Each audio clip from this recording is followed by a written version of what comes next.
Hello there everybody and welcome to a live stream of mapping. My name is Josh. You may know me from the channel Historiograph. Actually do, otherwise you wouldn't be here. Today we're going to be doing a bunch of stuff to do with Operation Spring Awakening, which was the last German offensive of the Second World War, and it's almost completely unknown. If you are a long-time watcher of the 4 or 5 historiograph streams there have been in the last year, you may have seen one on this subject before. I got so far with the project and then I put it down to work on other things, and I'm coming back to it now, intending to publish the video in hopefully May time. One of the key problems I had when I finished, when I came back to look at it, was that I'd forgotten what happened. So what we're going to do is we are going to map basically every day of the offensive. The movement of every division over the offensive, Russian, German, Bulgarian, Yugoslavian, Hungarian, etc. So that I then have a clear picture in my head of what happened when, so I can write the script and then complete the video. You recognize that map in the background? It's inaccurate, but it's fine. Oh, one behind me on the wall. Which one's inaccurate? The 1444 map, I assume. Not my own map, of course. But fair play. Yeah, I'm sure it is accurate. Borders in the 15th century weren't exactly concrete. Anyway, so without further ado, let me switch over to this view. So, Operation Spring Awakening. March 6th, 1945, it began. And it was Germany's last ever offensive of any real meaningful, well, any real semblance at all. You may commonly know the Battle of the Bulge as the last German offensive of the war, the last attempt by Germany to win the war, etc, etc, etc. It's not actually really true, but for some reason this particular battle goes almost completely forgotten in the telling of the war, and even amongst historians. I've read entire histories of the last sort of 18 months of the war on the Eastern Front that don't mention it, which is strange because it involved 600,000 troops between the two sides. So it was a big battle, but it was utterly futile. This is March 1945. Germany is, as you may know, like 2 months away from final capitulation. So the resistance put up in this fight, this battle, in this offensive was essentially ultimately doomed, and those taking part in it from a senior officer level was kind of deluding themselves into just carrying on, even though they knew it was a lost cause. So what we're going to do is we're going to go across the entire front line. I'm going to explain the strategic situation, the aim of the battle and the offensive, and then we'll go through all divisions to outline how things were on March the 5th, the day before the offensive began, and then we're going to go through each day in turn, and we're going to plot the course of the battle as best we can. There will probably be some gaps. There are gaps in the sources, and there may be some contradictions, which we'll have to try and sort out. This map, by the way, is absolutely gigantic. If I go to 100% scale, we're right down here amongst the thick of various villages. You may recognize from the names, we are in Hungary. It's contemporary Hungary, and what was at the time Hungary as well. So by the winter of 45, early 45, Germany is in bad shape. You may know that. You have the Russians approaching from the east through Poland and through Hungary. You have the Allies obviously pushing east from the west, and eventually they're going to meet in the middle and dismantle the Third Reich together. So, but what we do have is a spare Panzer reserve, because after the Battle of the Bulge, and there is a Battle of the Bulge video on the Historiograph channel, but the Europeans can't see it because YouTube blocked it.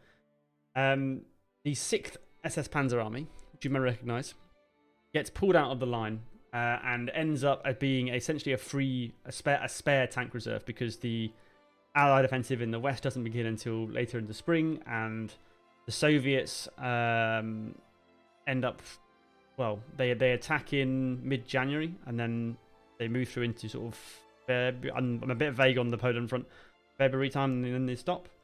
But rather than send this enormous tank reserve, not enormous tank reserve, but this substantial tank reserve, which is the 6th SS Panzer Army, to Poland to try and stem the imminent Soviet attack, Hitler decides to send it to Hungary. And the reason he's sending it to Hungary is that in Western Hungary, there are basically the last remaining oil reserves of the Third Reich.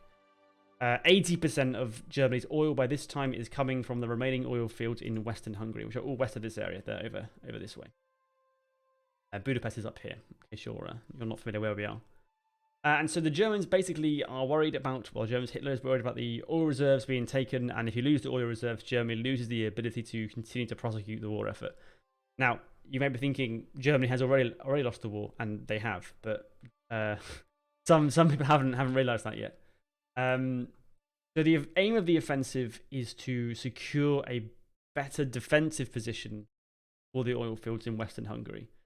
So they intend, therefore, to try and drive the Soviet positions here back to the Danube, take the Danube as a defensive position, encircle the Soviet troops in this region with attacks from the south, the west, and the north, and basically get a better defensive position here from which they can defend the oil fields better long term.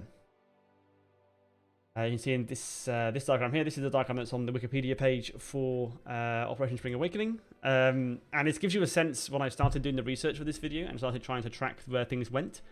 This is obviously just on an army level. Panzer Army, Ukrainian Front. These are armies. Although obviously the Soviet structure is a bit different than the German one. Fronts are kind of bigger than armies, but not as big as army groups and so on and so forth. There's very little detail on what went where and when it went where. So I had to buy a number of pretty obscure books to try and work that out, and ended up with 13,000 notes here, and there's some more stuff elsewhere to try and get a picture of, on the division level, where things were at what time, and try and make sense of what they, very text-heavy books that try and give a sense of what the decision-making process was in both the Soviet and German armies, but don't really tell you. Don't give you nice color maps on what's happening, which is a serious problem when you're trying to do what I'm doing. There are some maps. There's a map here, but I found on the internet again, army level, army group level. This one here is from one of the books I've used, which is a book. Alexei Isayev and Maxim Kolomiets. Basically, what I've basically used is the Russian account of the battle. The Russian historians. Translated into English. I obviously can't speak Russian or Hungarian, so trying to work that out would be a nightmare. Where to get your sources for exact battalion, division, regiment movements, etc. So basically, the decision I've made in this video is almost always not to detail movements below the division level. The division will be the primary unit we move. There is an exception to that, which is that the Soviets in their mechanized corps work with brigades, not divisions. So a mechanized corps is probably slightly bigger than a German panzer division. Well, I mean, we're talking on paper strength. German panzer divisions were horribly under strength almost always, but they work with brigades. So I've mapped these guys onto the map for the time being. So they may well be moved around as brigade size units, but other than that, it will be just divisions we'll use. I do not have the the time to track every battalion or regiment and go into that level of detail.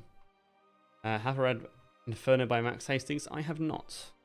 It's not one I've come across yet. I haven't done like a full look at that state of the Eastern Front yet. I've mostly just looked at this battle because I knew it existed. I knew that it was basically not known at all. I'm pretty sure that when we end up completing this video, and I'll probably do a poster to accompany it, I'm pretty sure that will be like the most detailed mapped version of the battle that's like on the internet. I don't think anyone has ever put this battle into a visually appealing format like this before. So we're gonna go through it. This is one of the best maps in the academic sources from a Russian perspective. Mostly, it does list the German divisions. It lists the divisions, but unfortunately, some places it's like it'll list the 35th Guards Rifle Corps, and I had to go and then track down what divisions were in the 35th Guard Rifle Corps. And there are some gaps in some places which we'll address as we go through, and I'll try and work out where it's needed. Get more information. Operation Blucher and Potsdam both happened after this. Yeah, but not on remotely the same scale. Unless I'm completely mistaken. Operation Blucher.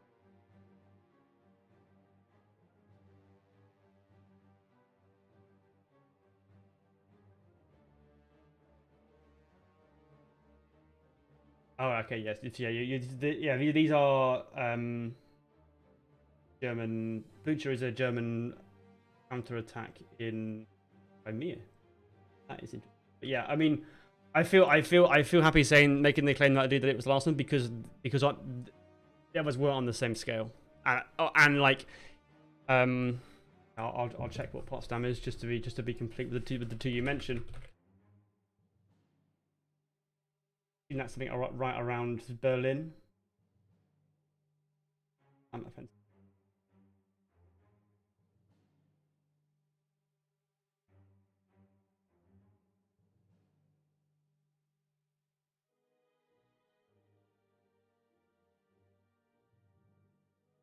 Yeah, okay, so Potsdam is about the Berlin Method. The reason why I wouldn't classify that as an offensive personally is that because that is the offensive there is the Soviet one on Berlin. I mean, I guess you could categorize it as a counteroffensive. The reason why I think Spring Awakening is different to those two is that this is an offensive which takes place after 8 weeks of build-up, and they mass troops in an area, and they plan the offensive over weeks, and they have goals to achieve, etc. In the same way they did for the Battle of the Bulge. The other two you mentioned, one is very small. The other one is a much more ad hoc counter-offensive. Would be my argument. But yeah, there are basically always going to be like tiny like an additional thing. The main thing I want to get across with the title of this video, and obviously other than it's a YouTube video and it needs to get clicked on, is that to establish that the Battle of the Bulge wasn't the last German offensive, because it very commonly is referred to as that. Is the relief of Budapest? No, this is later on. So Operations Conrad 1, 2, and 3 are the relief of Budapest, or the attempted relief of Budapest, which I did cover in the series a couple of years ago. This battle takes place about 2 months later, and is a German counter-offensive for different purposes. So, without further ado, let's get started. So, this is the big map. This map is 8,700 pixels wide and 13,390 tall. It's absolutely gigantic. You can see like all the Google Earth things where I've like cropped it at 1080p resolution many times and tiled it basically. Obviously this won't be in the video itself. We have like actual maps made for that. But this is just for the getting a sense of what's going on.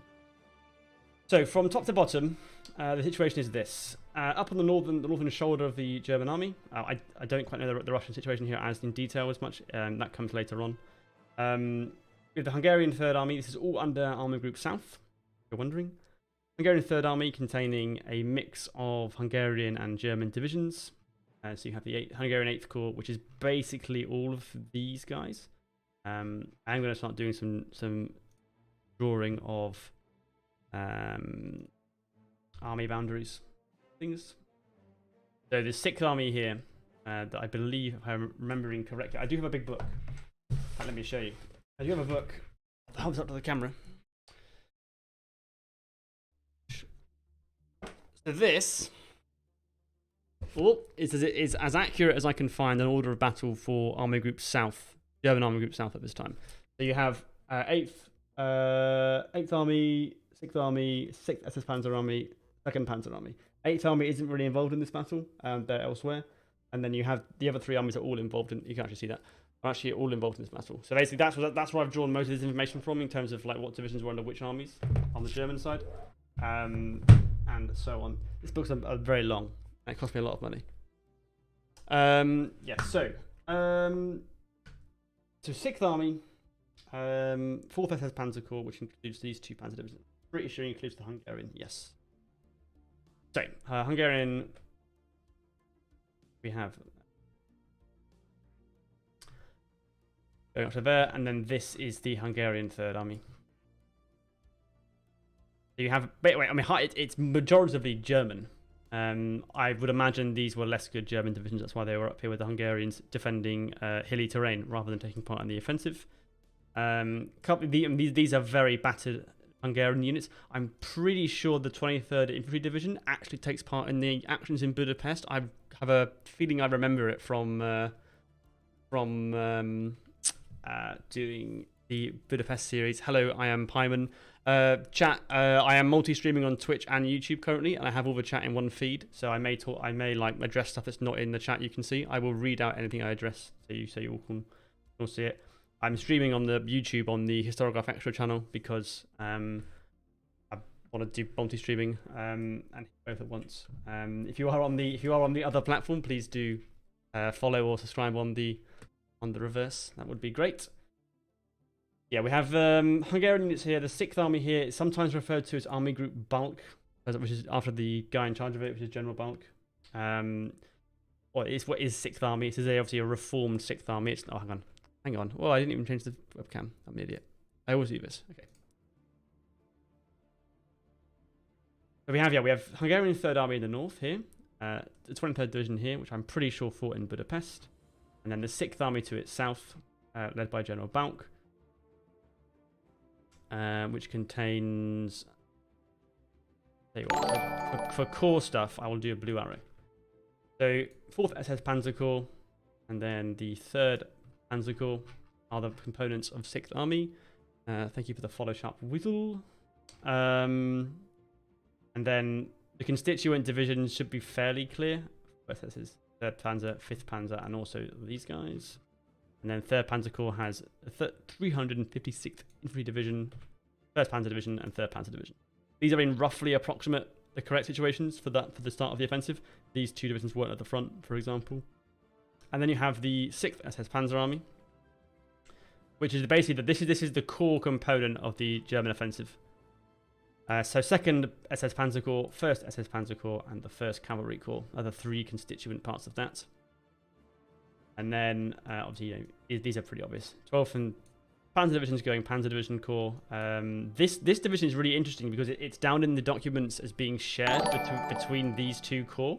Like, they both had part of the division in there under their command. I'm pretty sure he appears at some point down here he fills the gap somewhere. And then 2nd SS Panzer Corps has these guys. And I can't quite remember where 23rd Panzer Division went. 2nd SS Panzer Corps. Cool. So that's the core strength of the Germans on this front. Over on the western front, you've got 2nd Panzer Army, which is basically all of these guys on the German side. All these 4 divisions here.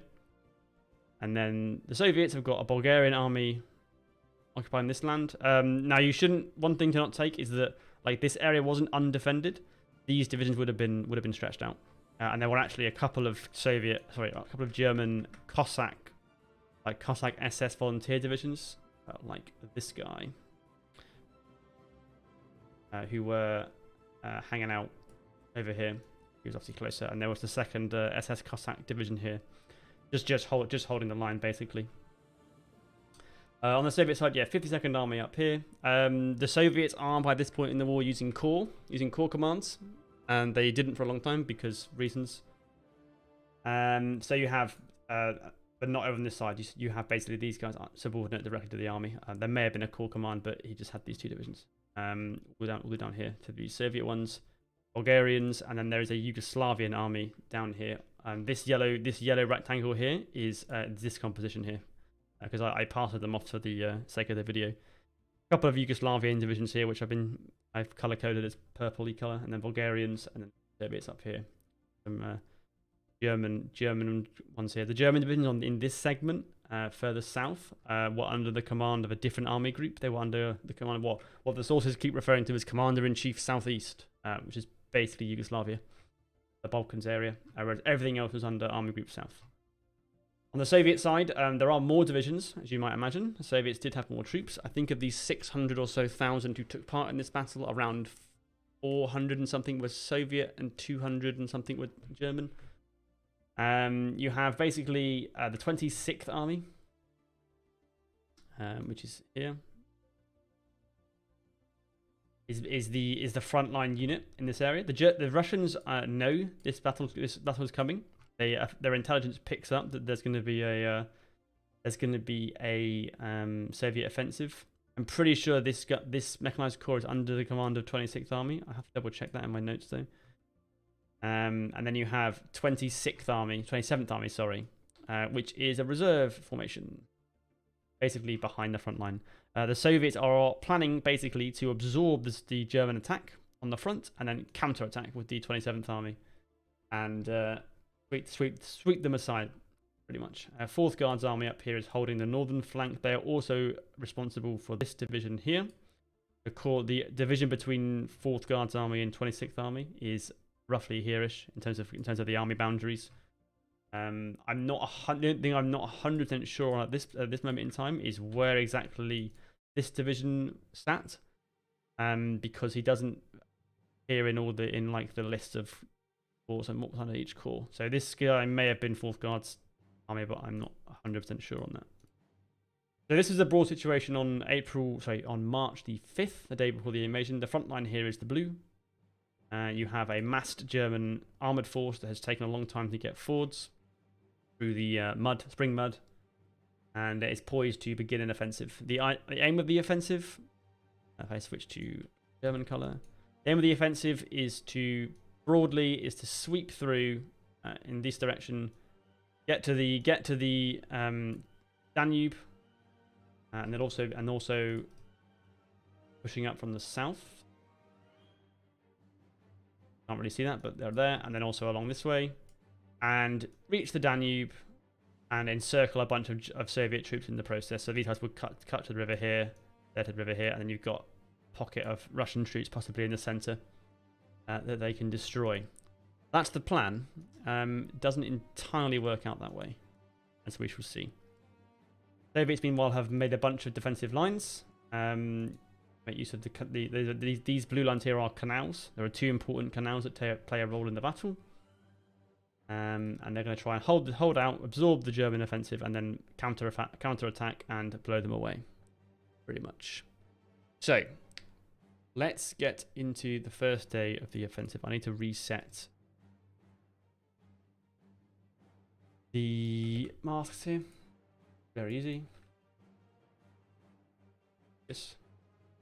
The competition is so big, you can't just set the brush to maximum size and get everything. You have to actually brush it all the way. That is outrageous. Okay, there goes all the blue. Come on. Photoshop's not cooperating. There we are. And then yellow. Okay, so day 1, which is March the 6th, 1945. German attack actually begins in the south at about 1 in the morning. And that's not it. I want this one. About 1 a.m. on the 6th of March, 1945, the German corps here, there were 2 different corps, but they attacked together. Attacks across the river, what they call the River Drava in German. I don't know the name of it in whichever nation owns this now. I think it's Croatia, modern day Croatia, this area. But in the source they refer to it as the Drava, so that's what I've generally used.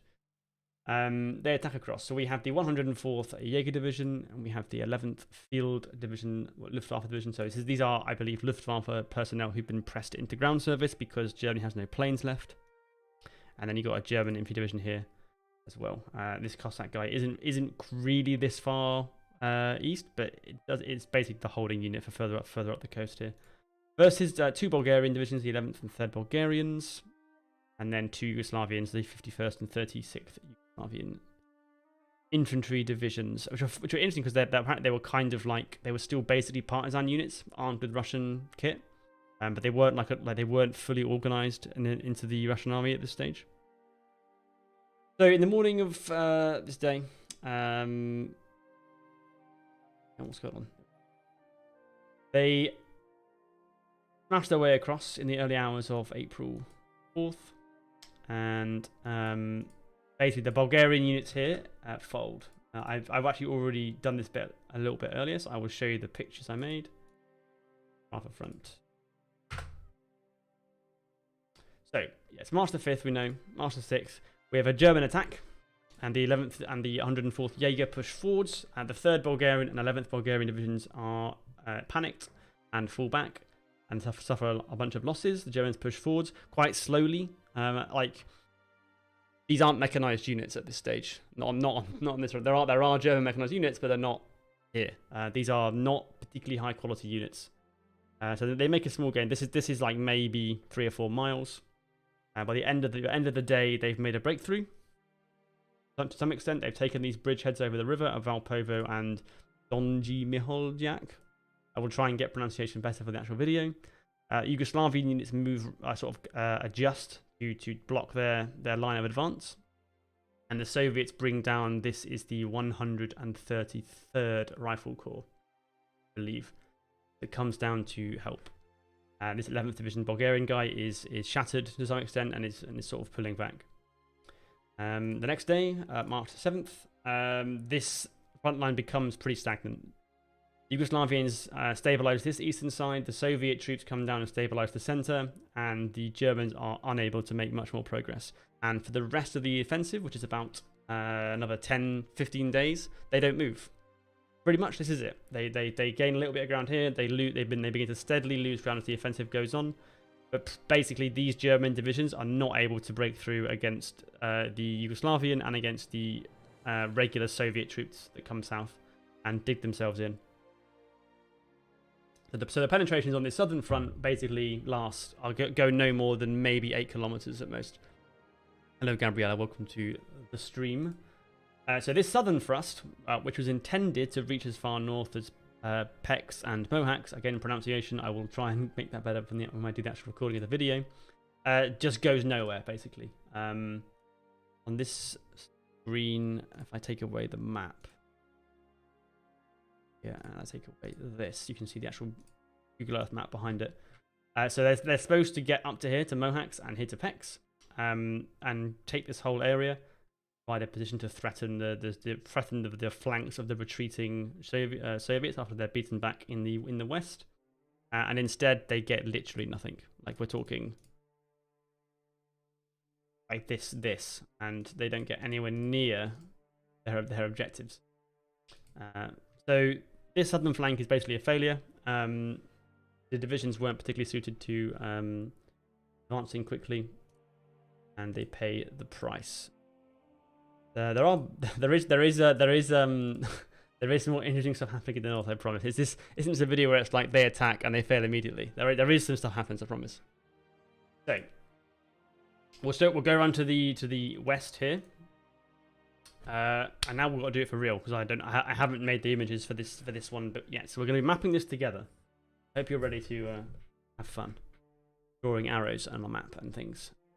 So the the second Panzer Army begins its attack next. I believe we're at what? We're at roughly 6 a.m. On the morning. This is according to the German source, I'm pretty sure. No, it's Soviet source. This is the Soviet source. So after the guys on the Drava front, but still in the early morning, we get an attack here. And I do have some front lines mapped. Bits. I can scroll to them. Yeah, 6th of March. Yes, we get a sense here. The German offensive here initially is aimed around Najbayom, Yako, this area here. There are obviously the larger town east. I can't see the name of currently. It's Kapsavar. So this thrust here is this far south because they intend to push east and link up with the guy to the south. If we look here, see Najbayom here. They're going to push this way and then link up with these guys here and help to make the encirclement this side. You zoom out here, you can see it better. Going across here like this. All of these guys up here will hopefully be encircled by other German troops and they'll cut them off. So, day 1 on the 92nd Army's front, the Soviet Army. So, the problem is trying to follow this stuff. What we'll do, we'll go to the German source. The German source was a little bit easier to work with because they went into more detail, and B, they tended to go through day by day, unit by unit. So they would do the second Panzer Army. They'd summarize it here and then they'd go into detail. So it's second Panzer Army. Yeah, attacked both sides of Najbayom with 3 divisions from 68th Army Corps and 1 division from 22nd Mountain Corps. That is these think it's these 4 divisions here. Although, didn't I work out that was not true? This 16th SS Panzer Division, I'm not sure appears until a little bit later on. By the end of day 1, the right of 2nd Panzer Army penetrated south of the Najbayom-Kapsavar road, attacking northeast towards Kaposhmelo. Left wing of this army unable to move north of Najbayom. What we have, if I look at the Soviet side, is, where are we? Balk. Oh, that's right. I have to remember the Soviet did it all in one section here. They did an entire chapter just for this front. They attacked north and south of Najbayom. 3 divisions from 68th Army Corps, yeah, and then it says 3 divisions from the 22nd Mountain Corps, but that's not true. There were not that many German troops over here. There weren't 6 divisions. I think basically they confused a couple of divisions here for each other. Of initial success, by 0930, 118th Jaeger Division drove a regiment of 73rd Guards Rifle Division back up 1.4 kilometers, but Soviet counterattack restored the line. So we have the 118th Jaeger, which are recorded up here. So we've got initial attacks across into the area defended by the 73rd Guards Rifle Division. Now, obviously, these are little squares. They would have held a frontage, and we'll try and estimate that. But yeah, so they drove to a Soviet counterattack, restored the original line. Main thrust of German offensive was south of Najbayom. It says up to 7:30, up to 5 German regiments and 30 tanks attacked the boundary of 2 regiments in the 299th Rifle Division. Succeeded in driving the Soviets back. By 10 a.m., Germans had taken Kutas and Yako.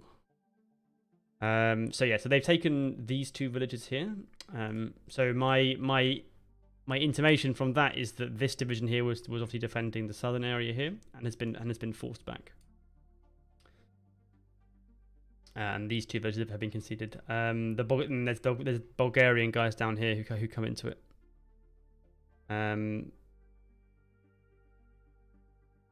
But at the end of the day, the Germans had penetrated about 4 kilometers.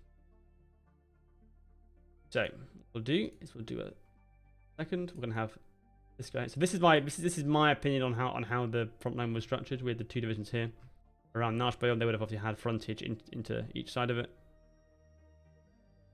and so on. Man, my voice is starting to hurt already. Talking is hard. So Germany. Oh wait, no, that's 5,000 pixels. Watch that. Yeah. Okay. So the German attack. We have an attack over here. We have an attack, particularly to the south of Valpovo, like so. And I'm going to screenshot this. Basically what I'm doing, I'm going to save a screenshot of like the things we do. So this will be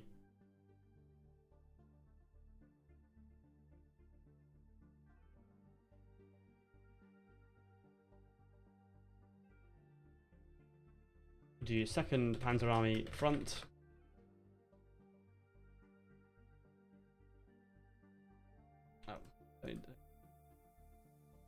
March 6th AM. Chill. Okay, and then by 10 a.m. they've taken Kutas and Jako as well. By middle of the day, a threat of real German breakthrough here exists. By this point, this guy's been pushed way back. We've got Soviet troops streaming in, but not north of the area. So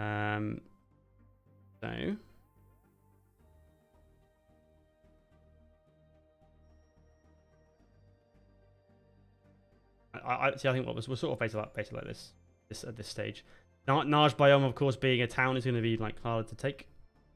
So they haven't pushed in there immediately. Soviet color. Keep losing the color. Here we are. We've fallen back a bit here.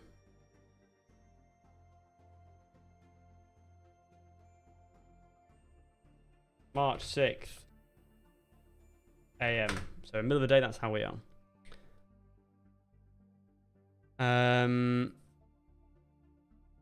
Soviets, so then after the afternoon, the Soviets committed the 113 Rifle Division, which had been in reserve. With a counterattack supported by artillery and aircraft, they were able to push the Germans back a bit. By the end of the day, the German attack had penetrated about 4 kilometers. Right. Say what it is. It's Google Earth measuring with a ruler time to see exactly what 4 kilometers is from the German front line. I discovered this recently whilst doing stuff for the Falkland series to do with the Belgrano. But yes. Okay, so the German front line penetrates about 4 kilometers. And the German front line starts basically west of Kutas on area here, just north of the town, which is basically a third of the way up. Yep, that's fine. Then ruler, 4 kilometers.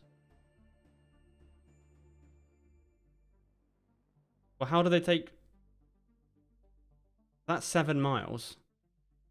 How have they taken? How have they taken Yakko? This is standard stuff. So the Soviets have recaptured Yakko then. That's what it must mean. The counterattack had pushed them back to sort of this area, and they'd only then penetrated 4 kilometers.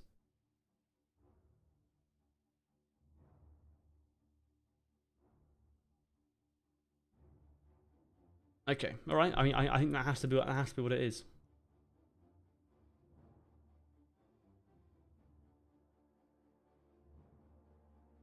Chat, is there a way I can just like set a mask to be completely black with the button click? I know you can invert it with Control I. Is there a button I can press just to make it all black in one click?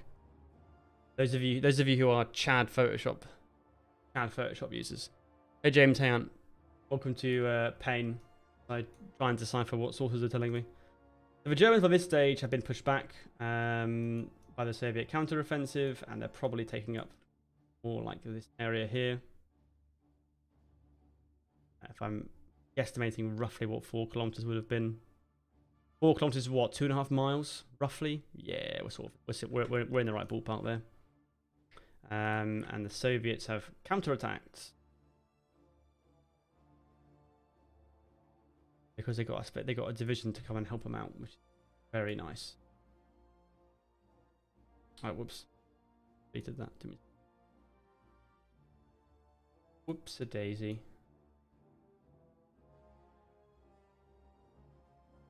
What do you think? Okay, so they counterattacked. That's all very good. You've been forced back a bit. Stay like that. And then I'm pretty sure the division that I mentioned is just to the east. There he is, 113th Rifle Division. I'm assuming that like it seems sensible. It seems intuitive to me that like that division was based in an urban area nearby, and has then come forwards to help out its beleaguered friend here. They basically put them back.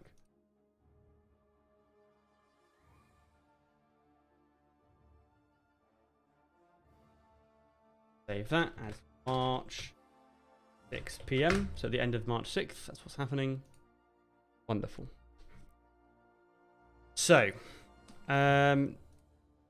this front then kind of begins to peter out a little bit. So the next day, so basically the 3rd Ukrainian front, as a result of these attacks here, dispatches the 184th Destroyer Anti-Tank Regiment, some anti-tank artillery to reinforce the guys over here. Those are below division level, so I'm not going to be showing them on the map, but there's a reinforcement of additional artillery, anti-tank weaponry, and so on. So the Germans trying to press their attack are going to struggle.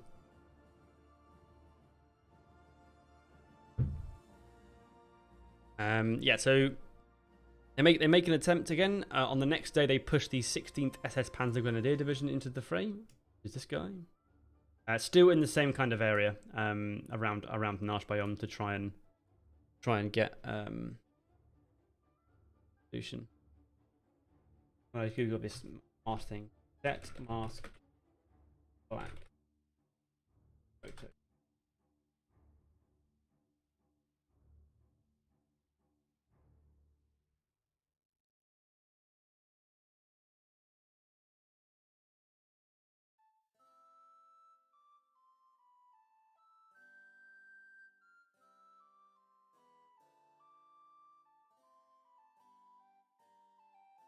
Okay. I don't know what I'm doing. I just get rid of it and then click Alt, click, makes it black. Okay, that's probably quicker, isn't it? Yeah. Okay. Cool. So this is then the next day, 7th of March. So we have an additional German attack. They're trying to make a breakthrough.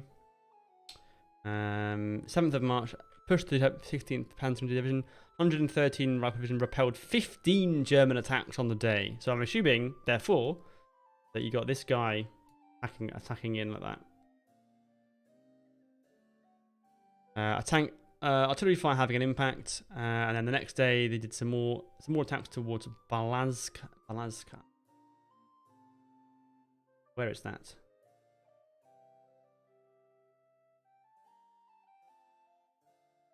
Where is Balazka, and why have I not marked it on the map?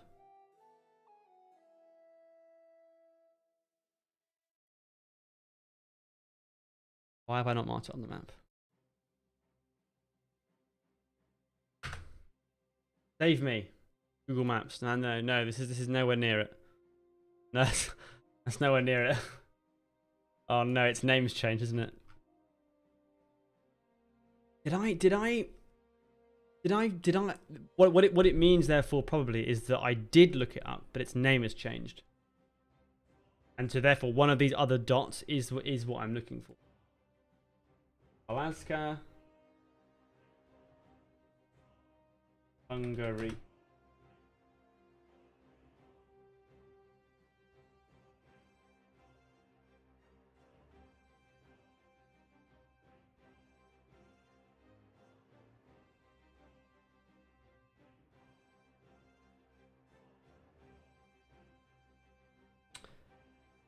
What did I do with the front lines? Because when I drafted this the first time, I did put some front lines in.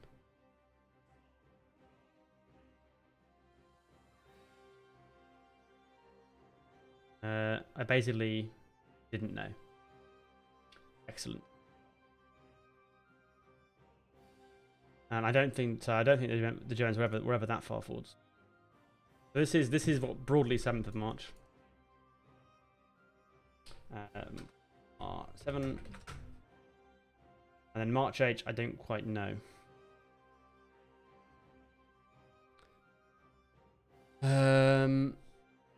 Hungarian chat. I need you. Tell me where this town is. or Croy. Or no, this is Hungary. It's definitely Hungary.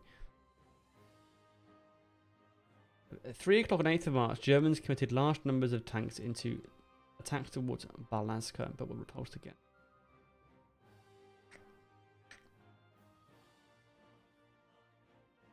Frustrated, they then moved to the division south to the Otvoskony Beleg area, opposite the boundary between 64th Rifle Corps and 1st Bulgarian Army.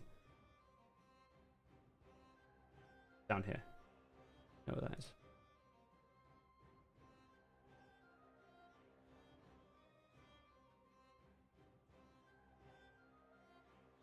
Between 10-12 March, the Germans tried repeatedly to attack towards Samas and Narshkorpad, but did not achieve substantial success.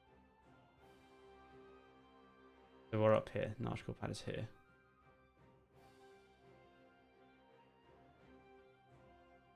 Why did I not label these things? Oh, Zavas is there. There's Beleg. Okay, so I can track that offensive. I'm none the wiser where Alevska is.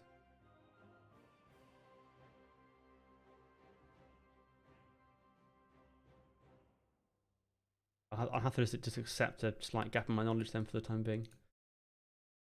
So they don't have a great deal of success, and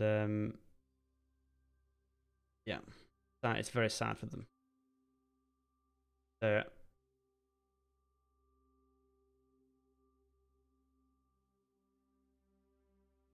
I think the Soviet front line basically doesn't really go much far beyond this area. They don't get into Naj biome or repositioning. So the two divisions that were repositioned, I can find them. 16th SS Panzergrenadier and Volks leaving guy to hold the front line on its opposes. They strike towards Arshkov.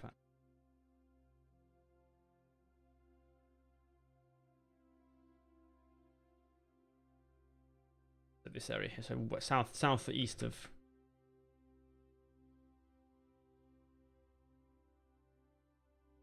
I got the front line wrong. The front line wrong.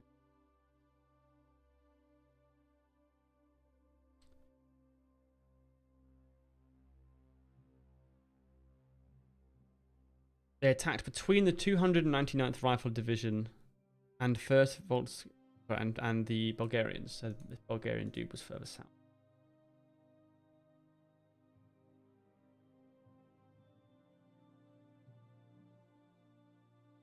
By 5 o'clock, the Germans reached Kisbayom, 299th Rifle Division's line having buckled. So they've come in like this way, basically.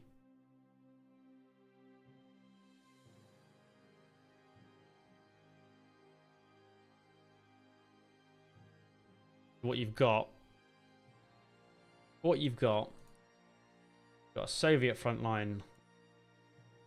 Got like the gap, the boundary between the two divisions there, say. Then you've got Germans making attacks into that area.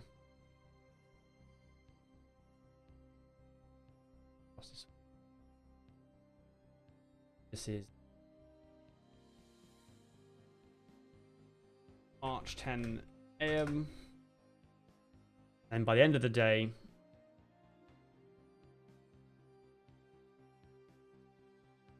they have taken. No, they haven't taken Naj.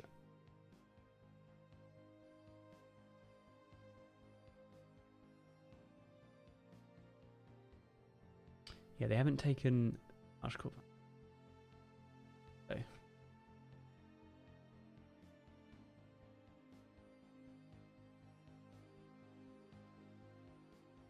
Weren't able to take that. Does this operation take place before Arthur Steiner's counterattack? Well, Steiner's counterattack didn't strictly happen. This is March 1945. I did a bit earlier on when I explained why I think it's the last German offensive, because the Germans did this offensive, did weeks of preparation and build up and planning, and made the strategic decision to launch this offensive. Things like Steiner's counterattack were not that. That was a melee from a Soviet offensive.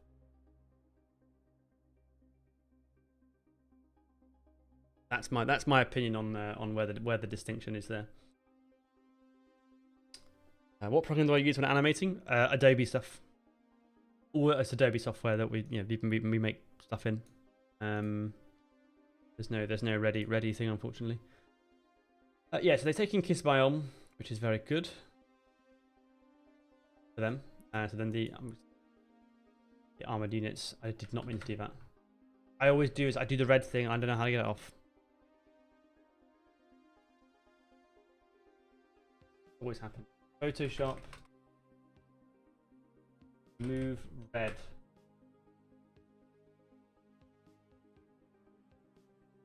I don't. Undo that. Oh yeah, okay. Keyboard shortcuts on Photoshop, kids. Delete the ones you don't use, because you will press them when you don't want to and just cause chaos. This is a thing that always happens. All right, so they've pushed forward. They take Kisbayom. Good job. Soviets moved some more reinforcements of anti-tank guys to the area of Sabas, where it checked their advance. What the fuck is going on here? The Soviets are in this area? Yeah, I'm giving them way too much credit for how much ground they've taken then.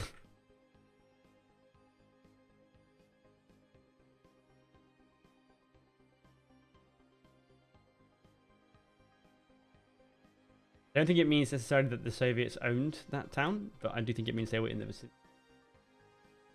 I'm just going to read off the front. Probably therefore, just like this. We're back down here. So, I suspect the mountain infantry here would have been intermingled with the Panzer Grenadiers. I'll just like.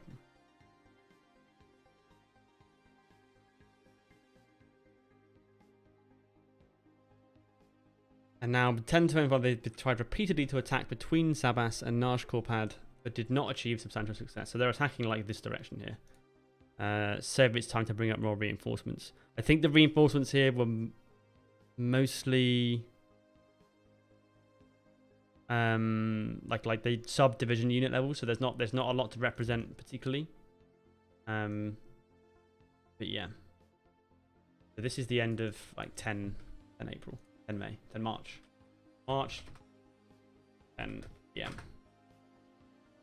And all that really happens for the next 2 days is they bang their heads against a brick wall.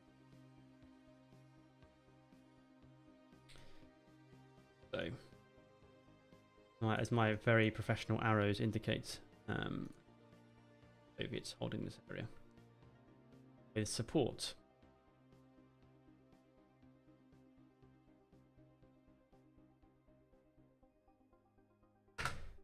Okay, March 10 to 12. On 14th of March, the 2nd Panzer Army tried another attack with regrouped forces. This was in the sector of 6th Guard Rifle Corps towards Nikola and Ostfan. Okay, so this is when they relocate. Now, what happens is that sort of around the 12th of March-ish time, 11th of March, they decide, like, okay, this isn't working down here. Like, we can't get through. This terrain is too difficult. There's too many Soviets. They're dug in too well. It's not working. So they decide to change the axis of advance completely at this stage. This is obviously informed somewhat by developments on the main offensive, which we haven't even got to yet.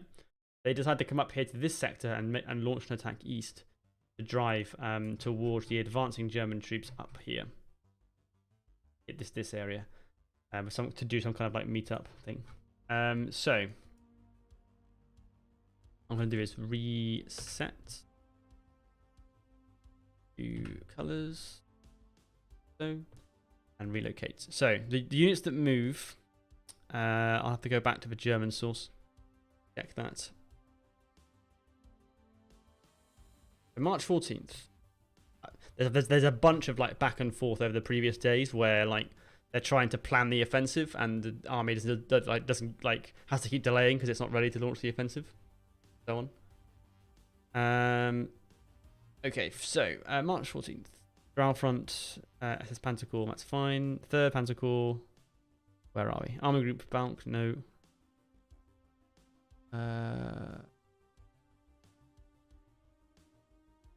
Give me a 2nd Panzer Army.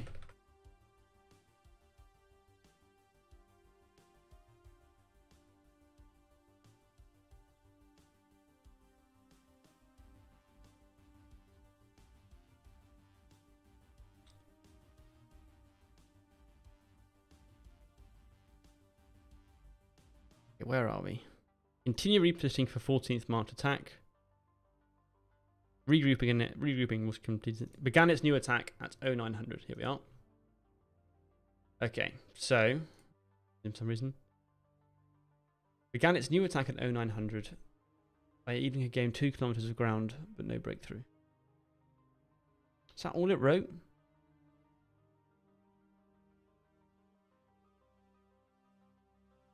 All they wrote, all that I wrote down. Okay, the next day we can see some stuff. So the 16th SS Panzer Division, that Panzer Grenadier Division. Yeah, yes, Panzer Grenadier Division, and the Volksgebirgs.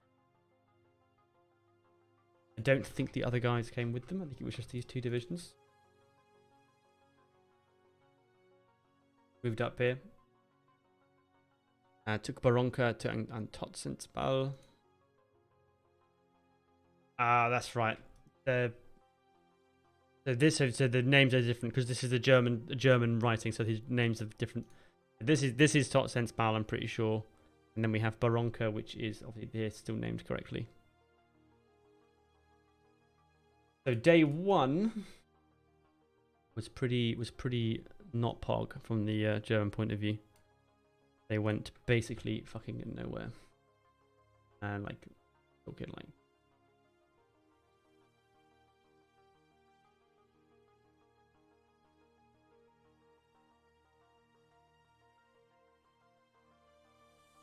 So this would be 14th of March.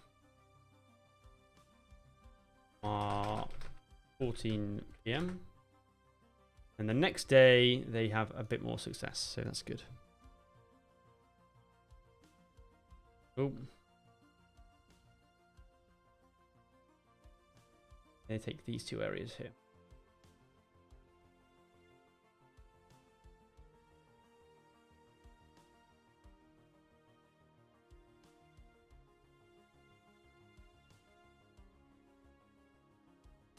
March 15th p.m.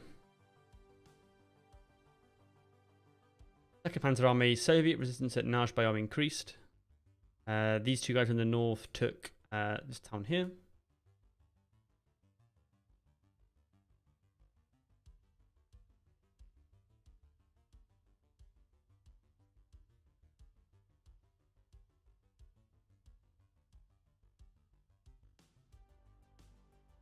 I think that's basically it. And then the next day, March 17th, the Panzer Army gets ordered to move this Panzer Grenadier Division to another front to reinforce, because there is all hell breaking loose because the Soviets have counterattacked. And that's causing some troubles. So we're basically ending that attack at that stage. So R16. Oh, don't give me that. Full hash is unpermitted. Outrageous. And that's...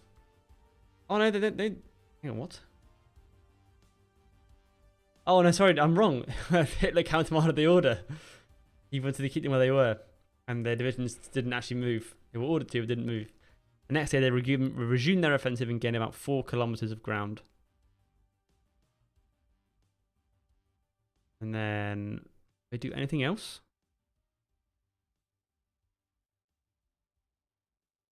No, they continue to take ground. Took ground north of Meztegnio on March 18th. Then I'm pretty sure I'm running out of script now. Yeah, that was a different thing. I haven't actually done all the research for the last like Soviet counter-offensive section yet. Okay, so they take a bunch of land. Go up to Mezteg. Oh, it's down here. Okay, I've got the front line completely wrong.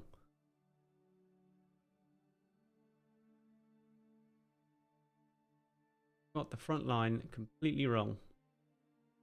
I think it must be much further west. They must have helped Markai. If they didn't, then it would be mentioned when they took it. That's my logic. That's my logic. They didn't own it. It would have been mentioned in the source when they did.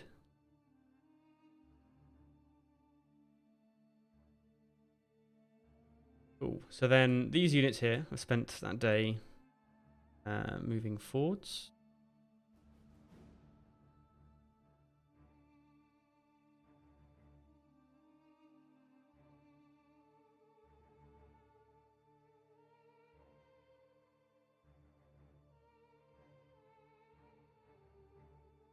Ended up taking that land.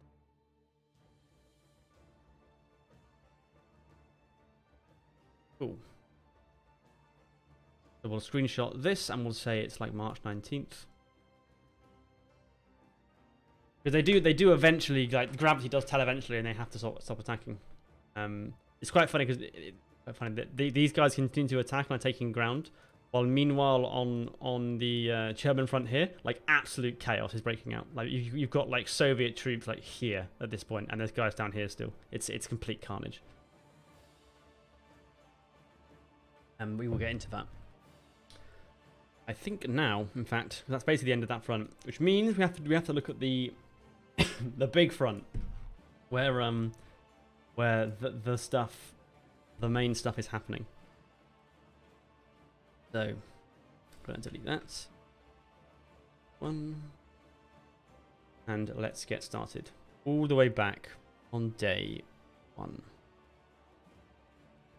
I'm tiring. It's like 5 o'clock. I've been streaming only for an hour, but I feel really drained. Talking is a tiring thing. Who knew? Who knew? So, the German offensive on this front is a little bit interesting. Because 2nd SS Panzer Corps, the first shot will let me select it, is here. And they are slow. They are late. They are late getting to the front. They're moving forward from their assembly areas to their jumping off positions on the front line. They are slow doing so.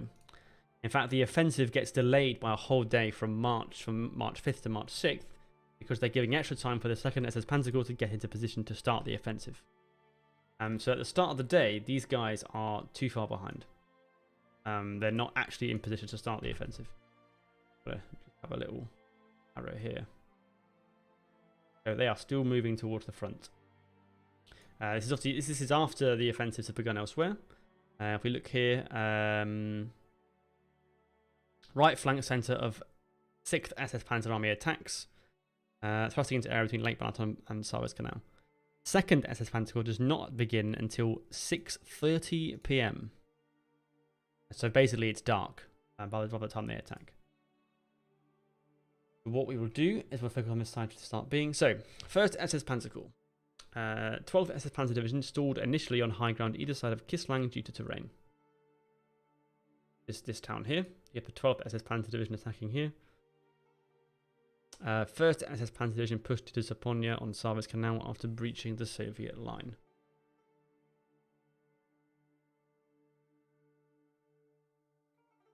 You've got a lot of Soviet troops defending here.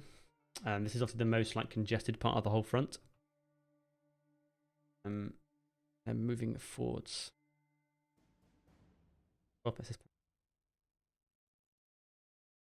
You have some frontline stuff prepared for this as well. I did before, so it's not much. I don't know. Further above. So yeah, again, the first day doesn't go that well. They get pushed back. These guys into here. There's a problem here, which is the Suez Canal is here, and it's obviously quite hard to pull back across the canal for units. At the end of day one, the situation was, this is why this German source was fairly helpful, because they did this little summary at the end of each day saying where everything was, which definitely helps. To the right of 2nd Panzer Army, which is the other front, is doing that. 3rd Panzer Corps is in the north doing stuff. And 6th SS Panzer Army. 6th SS Panzer Army at day one got pushed back, advanced, then got pushed back to its starting positions. We're going into here.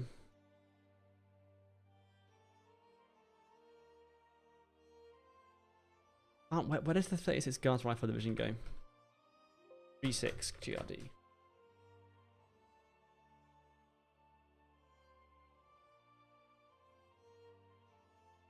Oh, this is way further in.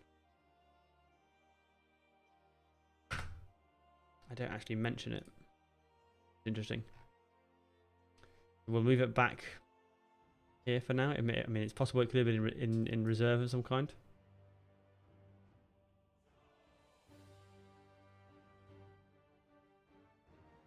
But I don't know for sure.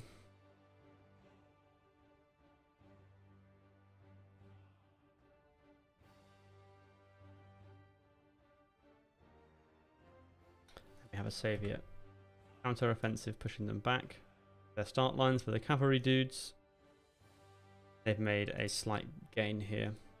Same thing in the north with the what is the 3rd Panzer Corps. So this is part of 6th Army. Makes a initial attack towards serra, gillias. You've got come on, Photoshop. This guy's come across here and is attacking towards Dinez. And then likewise, the 1st Panzer Division is doing the same thing. I scroll back to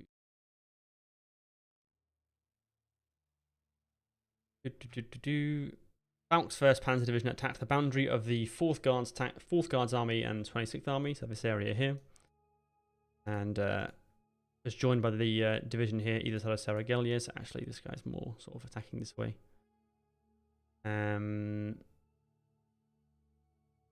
At the same time, they attacked the 1st Guards Fortified District and 155th Rifle Division. Okay, so we've got maybe it's like this guy's like more up here.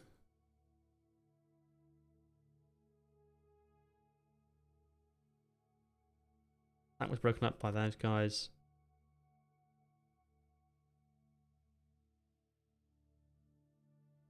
10:15 a.m. the Germans got into the northern part of Serra Gillias. One regiment of 150th Rifle Division was compelled to be pulled back to Serra Gillias and faced north, along with the 407th Light Artillery Regiment and 320th Separate Destroyer Anti-Tank Battalion. What we're talking about here is, I think this guy's getting pulled this way, away from this guy, because there are obviously regiments, I imagine, that were further north, and then come back, had to face this way, because there's a German advance coming. I think that's... We have German offensives this area here. And you've got... yeah, those guys there. Hi Santost, welcome to the stream. Like so. So, then the 4th Guards Army moves up to stabilize some positions east of Serra Gillias with anti-tank regiments. Yeah, and so this helped to stabilize the front. And so by the end of the day, 3rd Panzer Corps can only advance about 3 to 4 kilometers in this area. Frontage no wider than 3.5 kilometers north-south. If I test that, am I going to find that? I think that's completely wrong as well. Possible. How far is it from Serra Gillias to Diniez? 4 miles. 4.4 miles. Okay, so no, that seems about right then to me. That's 4 miles. The frontage is 3.5 kilometers. Like this kind of thing here. That seems fine. That seems roughly equivalent. So the problem is for the Germans, they have a narrow front here to work with, and what that means is the 3rd Panzer Division behind here is unable to deploy into the front line because there's not enough width. Obviously, you know, the Icon can, but the actual division wasn't able to get forwards on that first day to exploit the advance they had made. So right from the start of the offensive, things are slow. And the key thing you should note with this whole thing is that right from the very start of the offensive, it's fucking slow. I apologize for my language, but yeah, it's muddy, it's freezing cold, the roads are crap, you're being artilleried. You have everything's slow. Your supply situation is dreadful. You can't get forwards enough. Like it's just a slow offensive. Because the roads are mostly bad, or blocked, which means that the Germans have to deploy their tanks off the roads onto the grass, whatever it is, rough terrain. But it's really muddy because it's March, and so they get stuck a lot in mud. And yeah, it's just really slow. They've made this kind of thing on the first day. Is the approximate situation. These guys begin their attack at 6:30, but like nothing really happens. They don't make a lot of progress in their intended thrust area. So I'm going to zoom out. I'm going to take a screenshot. Have here.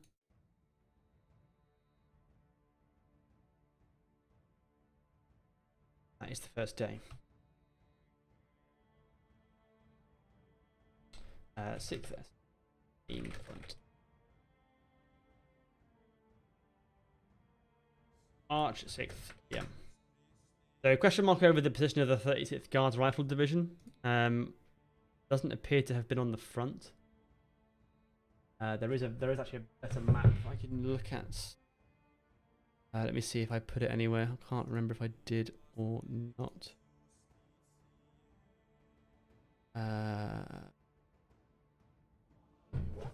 Oh my god.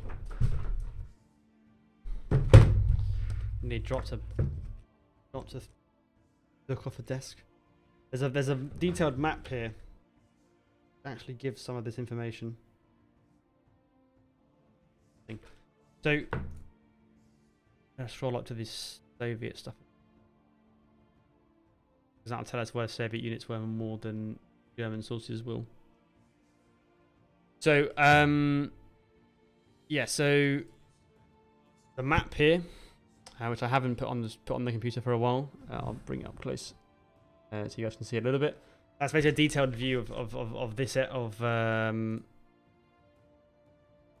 this area up here, and shows the positions of the Soviet divisions. Now, according to this map, the 36th Guards Rifle Division was basically like right here, at the start of the offensive. So, right alongside the 68th. In fact, probably the 68th was slightly behind it. So, what are we talking about here? Did he just not mention it?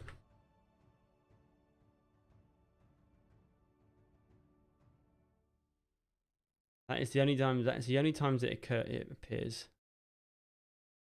Is like way later on.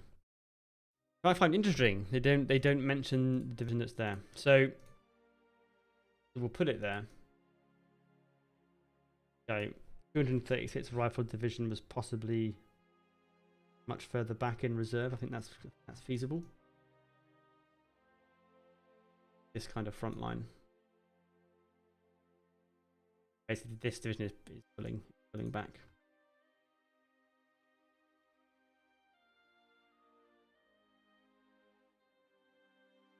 Okay. This is actually March 6 p.m.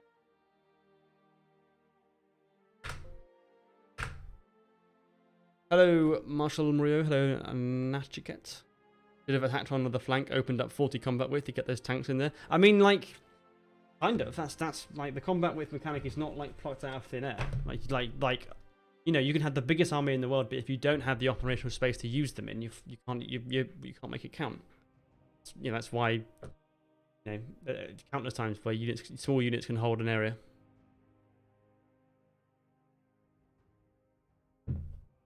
So that's day one. There are like 15 days to do. But we're going to get there. Might not all be today, but we're going to get there. Day 2. So this is the Soviet source, day 2. I think, yes. I need to reset stuff. I need to reset the colors. There we go. Oh.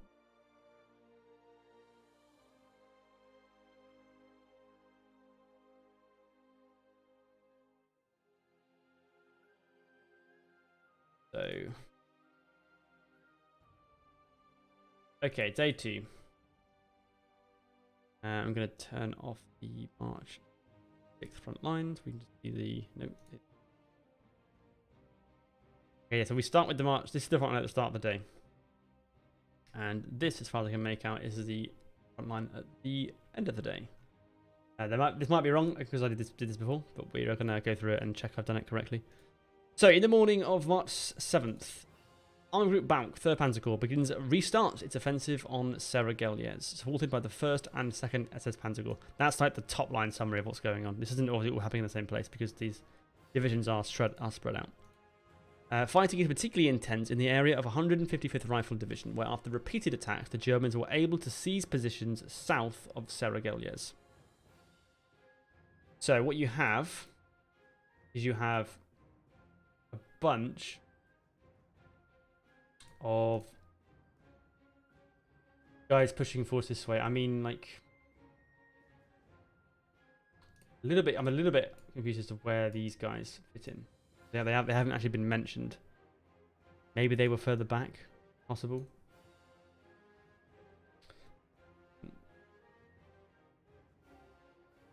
Yeah, so we have the 155th Rifle Division is like in this area, is getting pushed back because you have German units pushing through here. In the area of the 1st Guards Fortified District, north of here, Germans advanced towards Lake Valence but were halted by reinforcements. Doesn't say what those reinforcements were, which is not hugely helpful.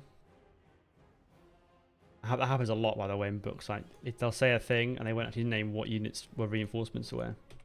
Which I appreciate. I'm an edge case, but it makes it annoying to try and make maps. Elsewhere, we have the advance south of Sarajevo was frustrated by the 2 tank brigades that had been moved up the previous night. What brigades were they? At the end of the day, the 3rd Ukrainian Front took steps to reinforce. 2 tank brigades, the 110th and 170th, and 3rd Guards Airborne Division were moved up to an area south and southeast of serra. These guys could not have been there. They wouldn't be reinforcing like that if they had 2 divisions already there.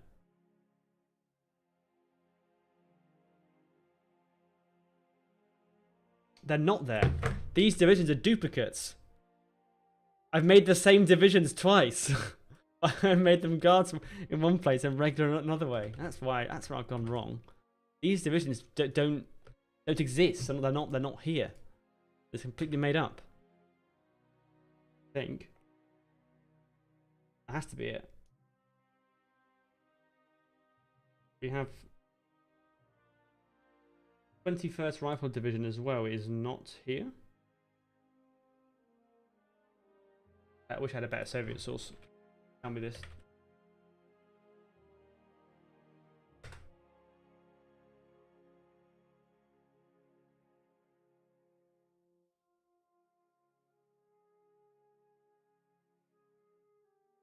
Was there? The 21st was there. Which corps was it in?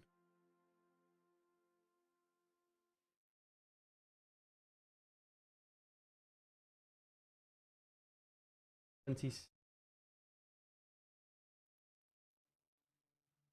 doesn't appear on the map, which is a problem.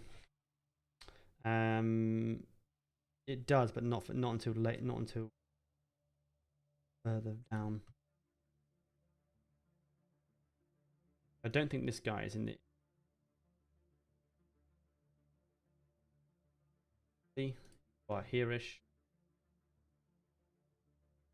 Got the 155th is basically trying to do all of this itself. Then over here we have the 170th and 181st and the... Well, I'm not going to move them yet. I'm going to draw arrows first. 5th Guards Airborne, which is... forgotten where it is. Oh, it's up here. What we have Germans pushing in, and then the Soviets are reinforcing. Guy, nope. This guy. Over here. Guy.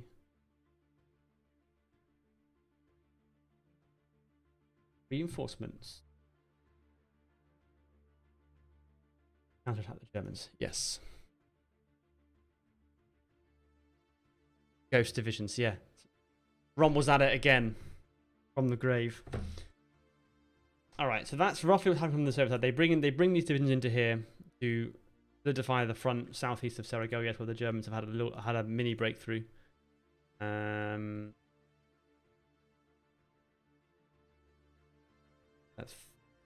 33rd Rifle Corps was ordered to move out to Dunafoldvar to prepare for action. That is these boys. They've gone.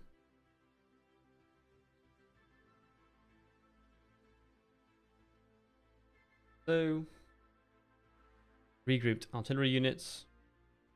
So then day 2, so they've moved those guys into position.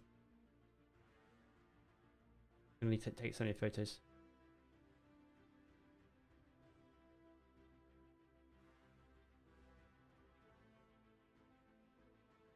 Front line. That one off. Take a screenshot. Take this as being R6 right. Back.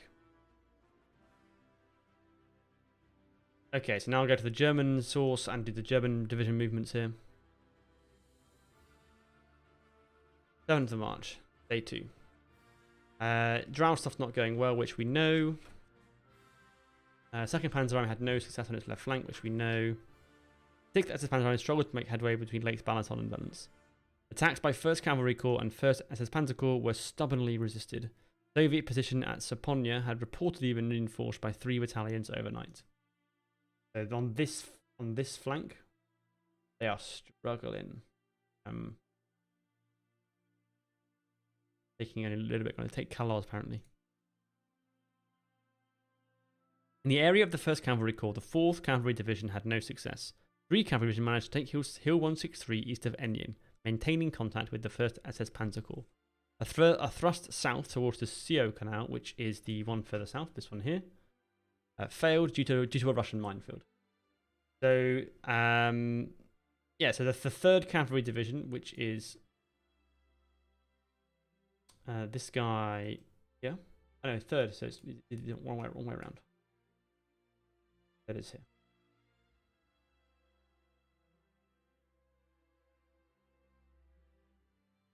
A German color. So he's taking an advance here. Guy is struggling to get grips with them.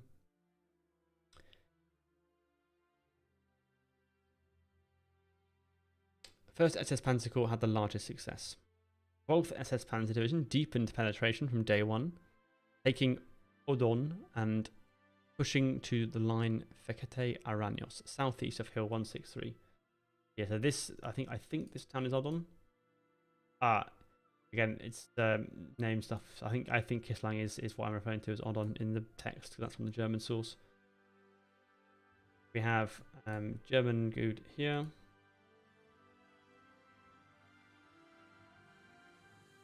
South like that.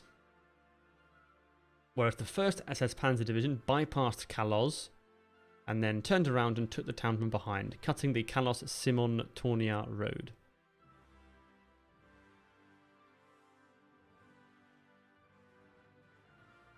So this guy has come around here and been like, yoink! The town belongs to me now.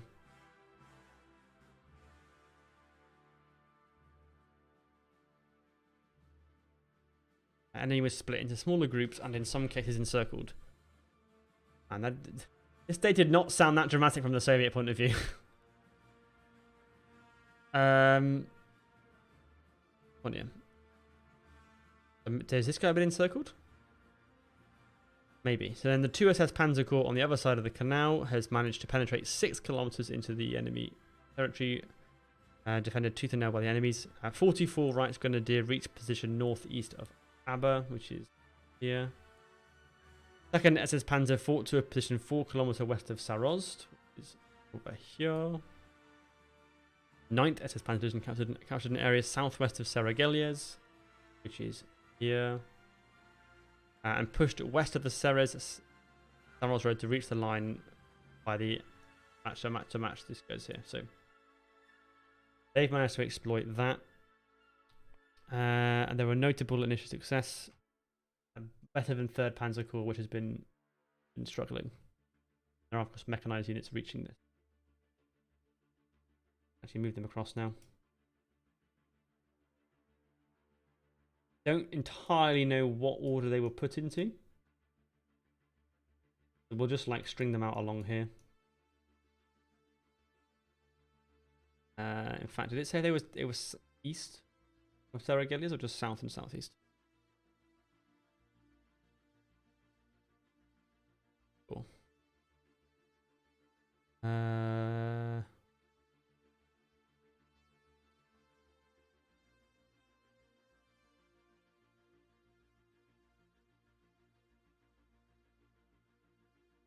South and southeast of Serra. South, east. Not quite sure what was here then. Maybe these dudes were here.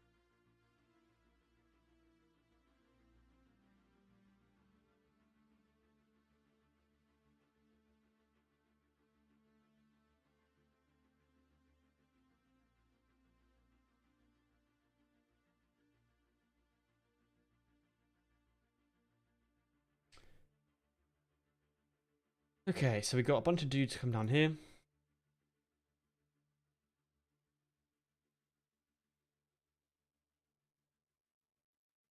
I think that's mostly it.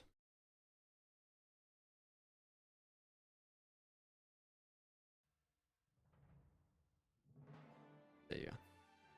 No, day 7, I want. March 7th, day 2.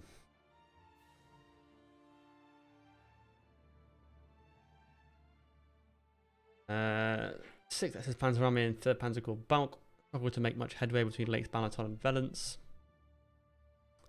Yeah. We know this. We know this. That's basically all he says for March 7th. So I'm assuming there's not really any change on this front here. Seems fair enough to conclude. I want to look at the Soviet account of what happens over here because that seems odd to me that they're quite different. Day 3, day 2. So we have at 0600 units from 1st SS Panzer Corps attacked to destroy anti-tank artillery regiment in Saponiya-Kaloz. Knocked out 9 tanks and were overrun. The Soviets also does this a lot. Like every time it's like they attacked and we knocked out 25 trillion tanks of theirs before they beat us. Don't you know? Every time there's a battle, they say this, and the German does the same. The German author spends like 20% of his time bitching about other German officers that he thought were bad. Germans attempted to cross the Savas Canal, failed. Despite resistance, Kaloz was taken by end of March 7th. By this stage, the situation of 68th Guards Rifle Division was serious. Okay, so I'm going to assume therefore that like this 36th Guards dude is just flat out on this side of the canal, and that this sector is all 68th Guards Rifle Division, because it would make sense to say that this guy is in serious trouble because of what's happened. It lines up with what the Germans are saying. I think this guy must have been holding the other side of the canal. That's what seems the most credible to me. The bridgehead over the Savas Canal was now only 1.5 to 2 kilometers. 68th Guard Rifle Division pulled back overnight into reserve and Savas bridgehead ceded. And then we've got further south, the 74th Rifle Division and 233rd had pulled back to a position south of Kaloz. Okay, where's the 74th? Oh, he's over here. So, like, he's, like, now way back over here with this guy? Okay.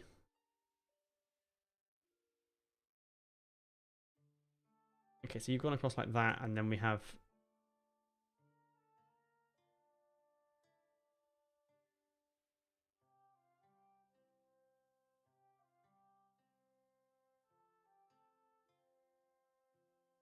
Then...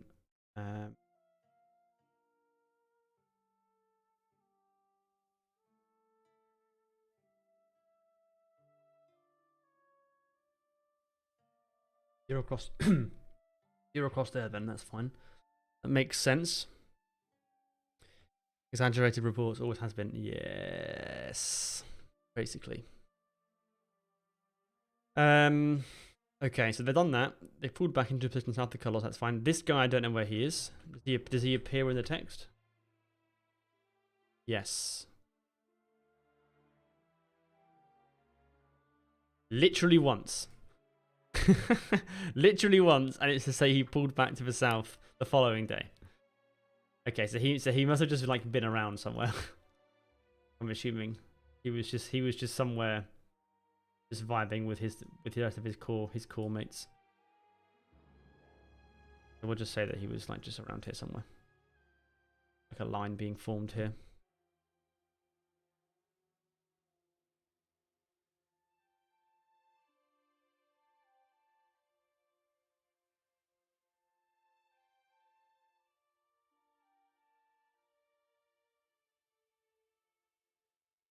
Okay, I think that's basically it for March 7th.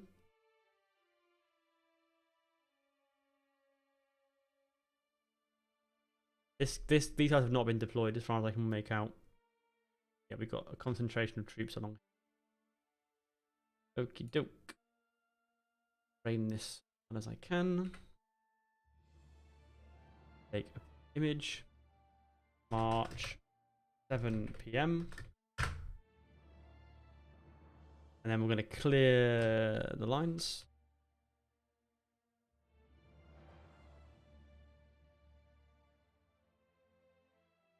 So, move all the things to the right places. Yeah.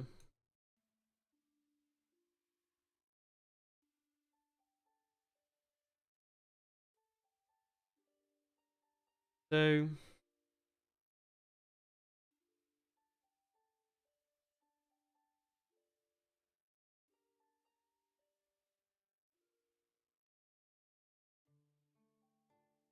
Like, man, this is a big gap in the Soviet lines that opens up. I mean, obviously there are unit elements of these units like in between here, but like, yeah, that opens up. That gap really sort of opens up a bit, and these have gone steaming through here, haven't they?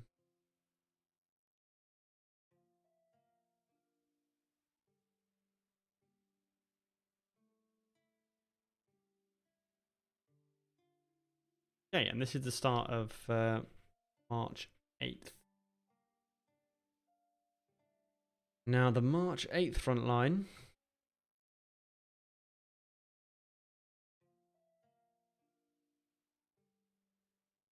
looks something like this. There are, you know, again, gains for the Germans, not massive ones.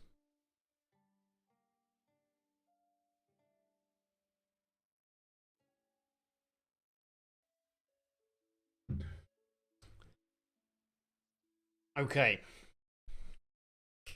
So, March 8th, day 3. This is the Soviet account. Very short account.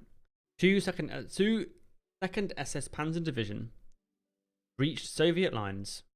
Shall I make this bigger on the screen so you can read it a bit better? Might be easier. I forget you guys are watching on 1080p screens or smaller. Mapping the invasion of Poland down to the battalion. Good fucking luck, my friend. That would be insane. Trying to like get an accurate picture like of where battalions were going is madness. Like there are a lot of battalions and they don't all keep good. Like unless you had like all the primary sources of like the like logs of being able to piece that together on a battalion level. So you're talking about like colonels and like stuff. That would be incredibly difficult because most historians just straight up don't track that. I've only seen that in like when you're in like really urban combats, they might do it. Okay, day 3. 2nd SS Panzer Division breaches Soviet lines between Sarozd and Aba, cutting the road between them at Hill 159. What you have here is you have this is Sarozd. Aba's over here, so they've pushed south here to take that land.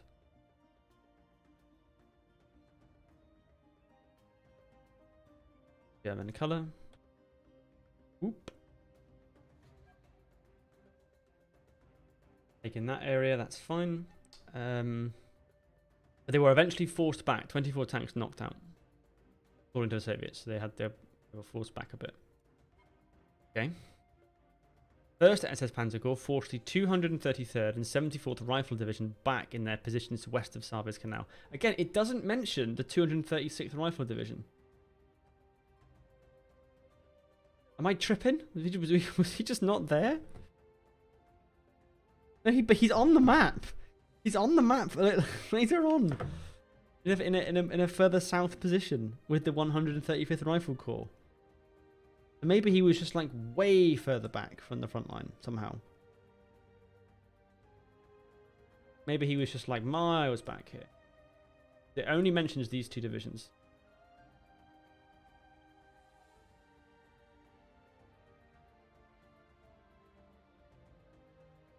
They fell back to the 2nd main belt of defences.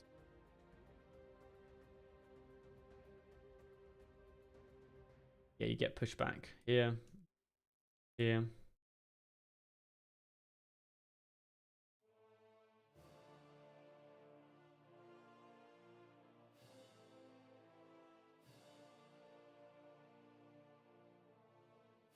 Not sure massively who's fighting. Who is fighting. I guess it's this tank brigade and all units of the 36th Guards Rifle. Maybe the 21st guys are involved. Not sure. 3rd and 4th Cavalry made some progress against Soviet troops in the area of Lake Balaton. Yes, there's maybe a little tiny offensive here. Not sure how much though. Overnight they brought up a bunch of reserves, artillery regiments, Katyusha battalion, additional mortar and artillery stuff. Again, a sub-division level, so I won't track it. And then the next day. Okay, so German account. 8th of March, day 3. It was really cold in the morning, below freezing. There you are. They had the effect of improving the road slightly in the early morning frost, but it became worse again as the day drew on. On 8th March, the day went favourably for 6th SS Panzer Army. 1st Cavalry Corps launched attack at 9 o'clock. That's late. Followed in echelon path of 1st SS Panzer Corps. So this guy was going over here, I'm assuming. Makes sense. 12th SS Panzer Division reached area northwest of Deghe,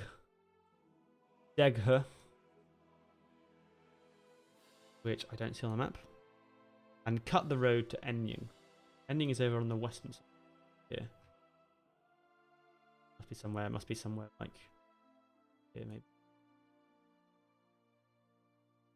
Prepare to clear the road along the Sarves Canal. Open up chair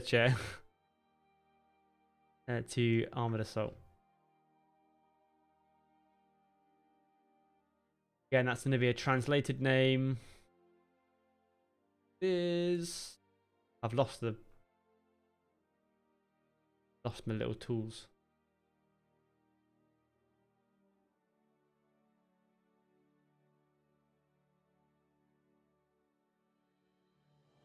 Come back.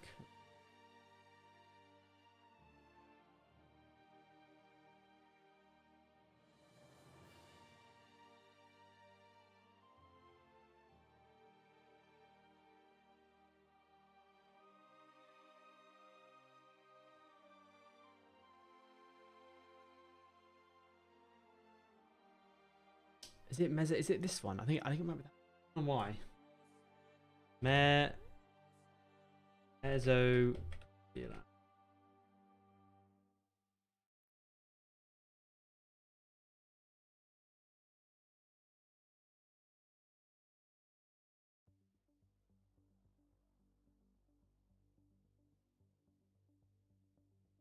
Oh no, it's over here. What? Both the SS Panzer Division reached area northwest of Deghe, road to Enying. Prepared to clear the road along the Sarves Canal, open up to armoured assault. Both SS Panzer Division. So he's like...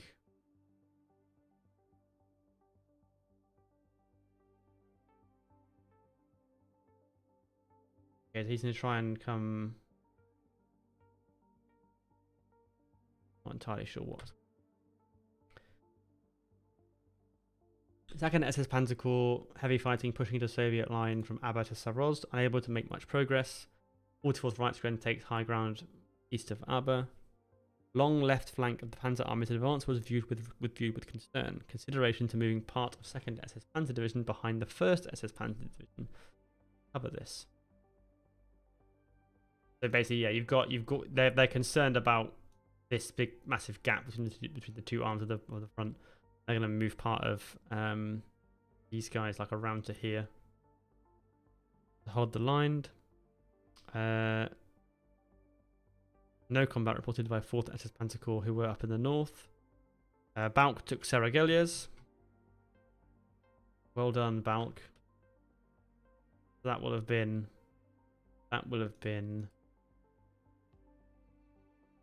Yeah, and it will also have been this unit as well. Looking forward to what elements of it.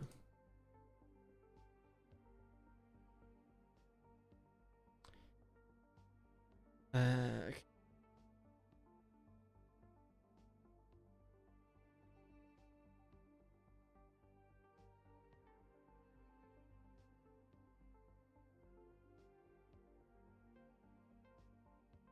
Yeah, and then for the next day, the next day, they're going to try and continue to go south. Across here, try and get across the CO Canal here, and do likewise on the other side of the Sarves Canal as well.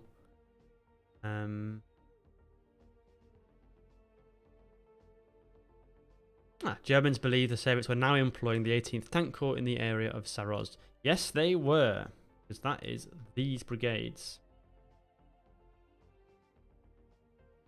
I added too many, didn't I? 181st wasn't there.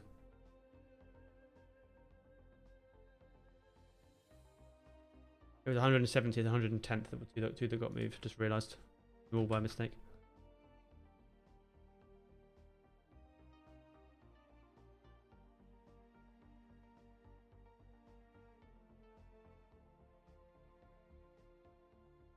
Still, these guys have not been employed. They'll have been somewhere, but they haven't actually been in combat yet.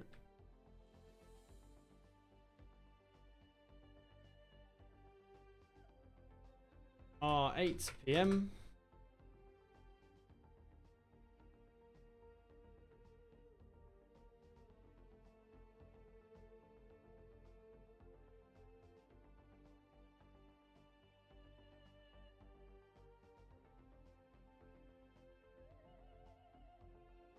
Move all. This guy's getting a bit stretched.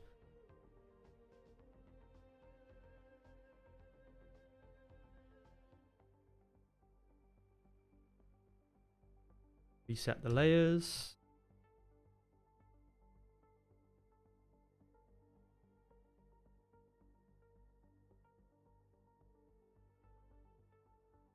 Away we go for day 4.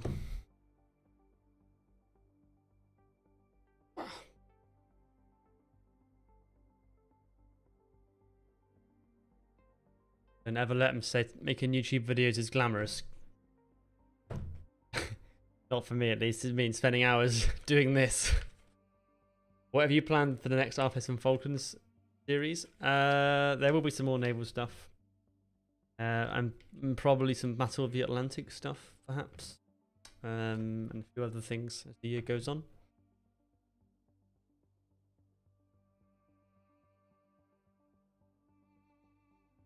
Alright, day 4.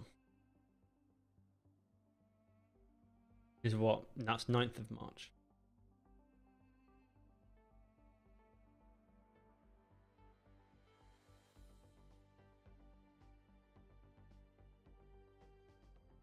So March 9 was a really big day on the southern bit here, not in the north here. Nothing really happened. Like what counts as a breakthrough. So small areas, that's elsewhere. That's elsewhere. Elsewhere. That's elsewhere. 6th SS Panzer Army. Attack west of Sarvitz Canal, progressing well. 1st Cavalry Corps. I haven't lost it. Lost the thing. Yeah. First, left wing of 1st Cavalry Corps, 3rd Cavalry Division made rapid advances, crossing the Endian Deg Road to the south. So this dude, by this stage, has come way off from where he was originally. He's now all the way down here. This guy has taken Enying directly, now pushed to that position. First SS Panzer Corps exploited its success with a previous. They were the deep advance to the south. 12th SS Panzer Division overcame minefields to reach and attack Zilhas Balhas by later afternoon. Which is on the map as Meso Zilhas. Guy. Reach and what? Reach and attack. So he hadn't taken it, they'd reached and attacked it by later afternoon. First SS Panzer Division advanced to high ground at Janashaz, north of Simontonia. So this guy has come all the way down here and is now occupying the front. Heavy fighting there with Soviets. And they're trying to close in on the canal crossings here. Yeah, and they're now worried, super worried about this absolutely enormous flank that this advance has got, and they're worried about Soviet troops hitting them in the flank from the other side, which is not completely unjustified fear. Meanwhile, on the other side, 2nd SS Panzer Corps was doing other stuff, taking heavy casualties and struggling to progress in the enemy's main point of resistance. Heavy Soviet resistance with AT defenses and artillery. Corps command proposed shifting Schwerpunkt to sector of 44th Right Grenadier Division. Yeah, so they're pushing here. They're struggling against the tank brigades and entrenched AT and artillery and so on, and like the main Soviet defense belt in this area. Will I do a video on destroyer HMS Kelly? I've never heard of it. The ship I might well be doing a video on is HMS Starling, which is a flower cask, not flower cask, but it was a corvette that was involved in the sinkings of like 14 U-boats throughout the war. And I think the ship that sunk 14 U-boats will make for quite a good video title and good premise. So I'm looking at that at the moment, doing some research. Okay, second Atlantic, they're struggling.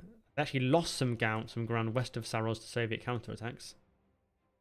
Which is not ideal. Got some Soviet counterattacks going on.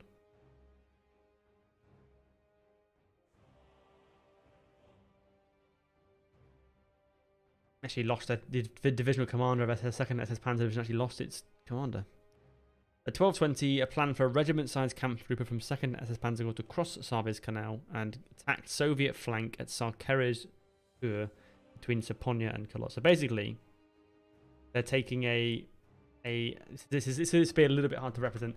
So a regiment-sized unit from the corps, so like a camp group from this sort of area. This is the wrong color. After they're moving him all the way around here to try and attack across here.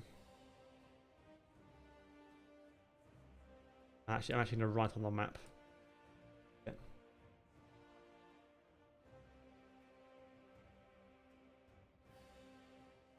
Come on. Pick up.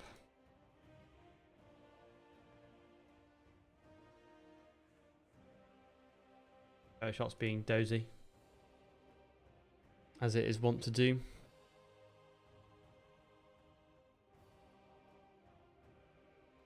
Mum, why can't I make any text?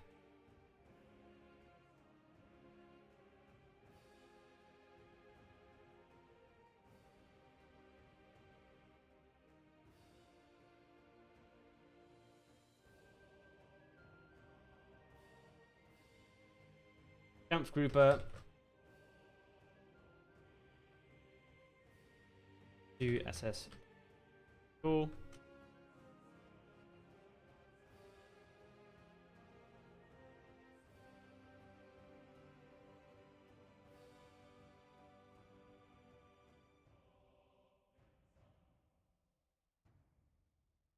Takes a little while to resize stuff because there's so many things on this map. In the afternoon, attacks by 1st Cavalry Corps and 1st SS Panzer Corps made more progress. They pushed into Enning. Took that. Yeah. Oh, Hungarian 25th Infantry Deployment approved in area of Enning. This dude. You're in the battle now, 25th, so you're coming down here. You help out there. Cossack troops reported at Simontonia. Maya assumed this meant that the Soviet 5th Guards Cavalry Corps had moved into this area as a blocking force. Yes, they have, although I haven't made labels for them. I need to make a note to do that. Let's do it.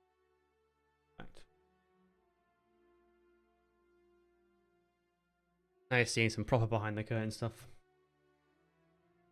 Alright, I have a cavalry unit, but it is German, so I'll need to...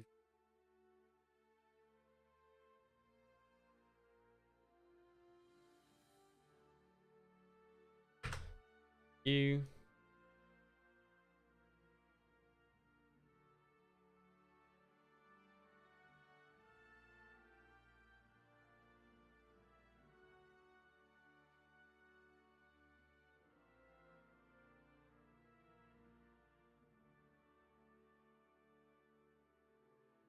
And these were Guards cavalry divisions.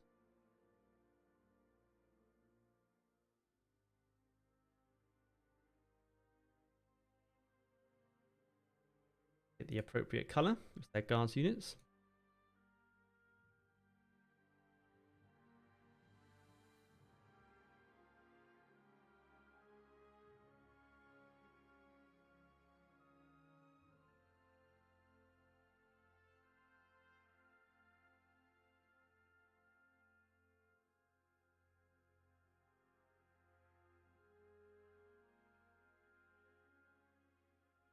Oh. Okay. Gonna go over.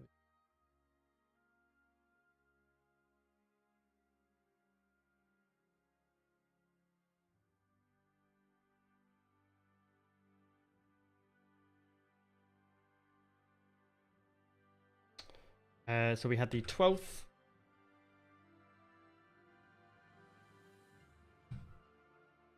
12th Guards Cavalry Division.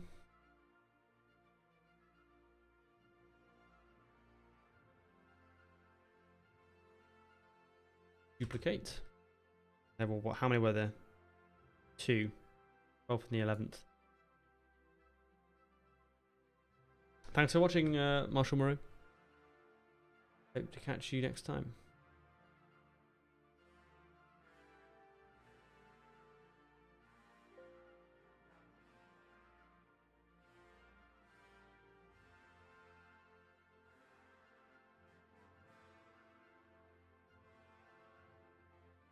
Okay, so then this here and this get merged.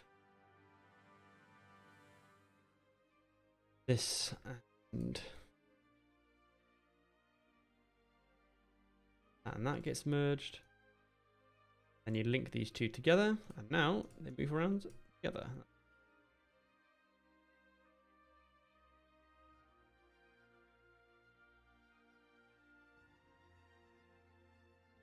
Repeat the trick, and okay, so we have 2 cavalry divisions that have rocked up, not on the front line themselves. I think they're on the other side of the river, roughly. 12th is on the left, 11th is on the right. That's good.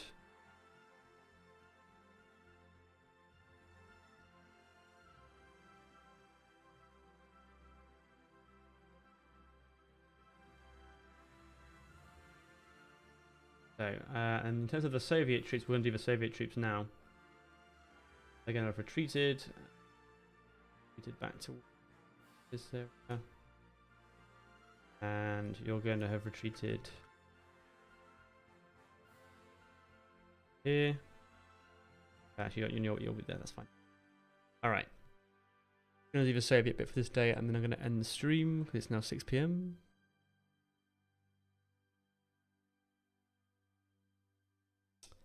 Day 9th of March, isn't it? Alright, so they continue attacks, as you know. They have a slight advance on southern shore of Lake Valence in this area. Oh, they've actually pushed substantially. Why haven't I modeled this? It's outrageous. This is an outrageous slight on my behalf.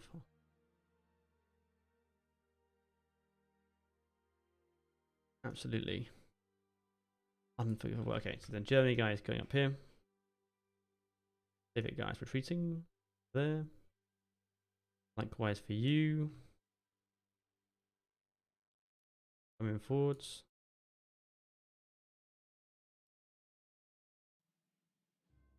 Attacked.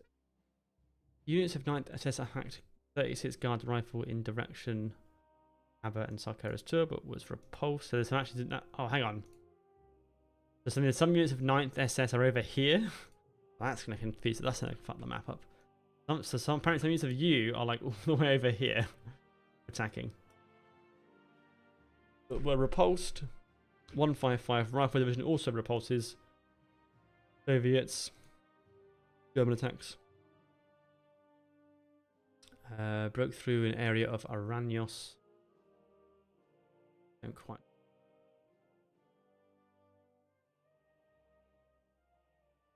23rd Panzer Division has turned up. The same day? Yes. 23rd Panzer has turned up and was stopped north of Tsar-Igraz by 11th Guards Cavalry Division. Okay, so at some point I haven't noticed this guy has come forwards. Now fighting, oh my god, all the way down here against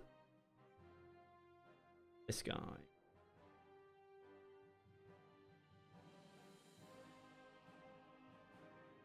Yeah, they want to make sure they don't seize the canals. That's right.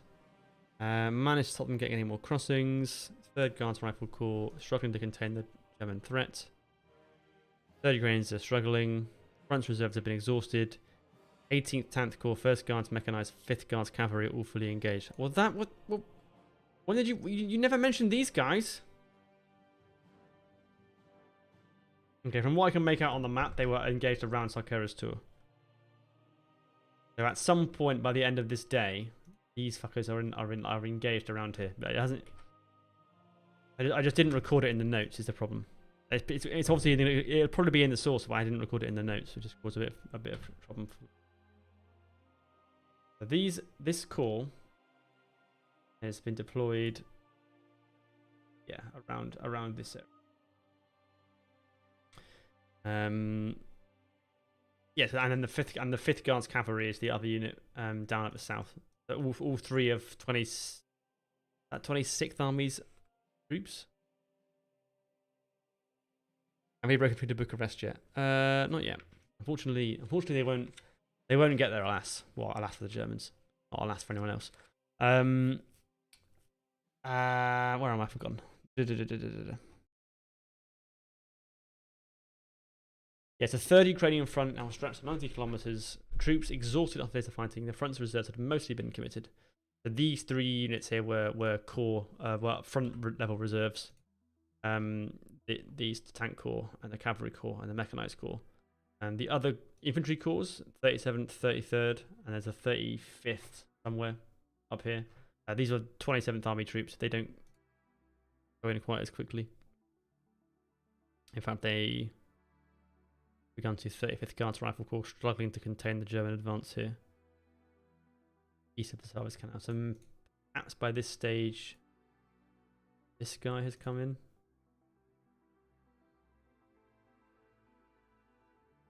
35th Guards Rifle Corps ends up being the closest here. I assume you.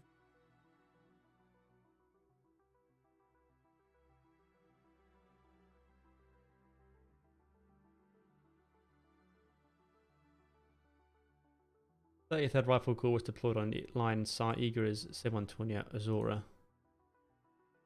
Aha! Okay, that's 27th Army deploying. The 33rd Rifle Corps has moved down to here to prepare for its deployment, is then deployed on a broad front. Come on. This area. So these 3 guys around here being deployed. This area. Tsar Igor, Simontonia, Taurus, then off around here. This will totally be really clear. 207th LSPA Brigade and 5th Guards Cavalry Corps pulled back into the front reserve. So these guys are here fairly briefly, and then these arrive. They go again. Okay, the map is getting very big now. I'm gonna have to take 2 screenshots. Like the north and the south.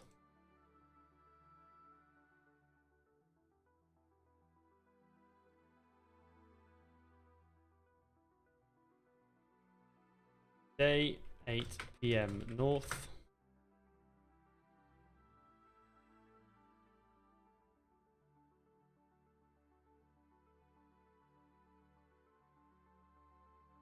What day 8? March 8. March 8.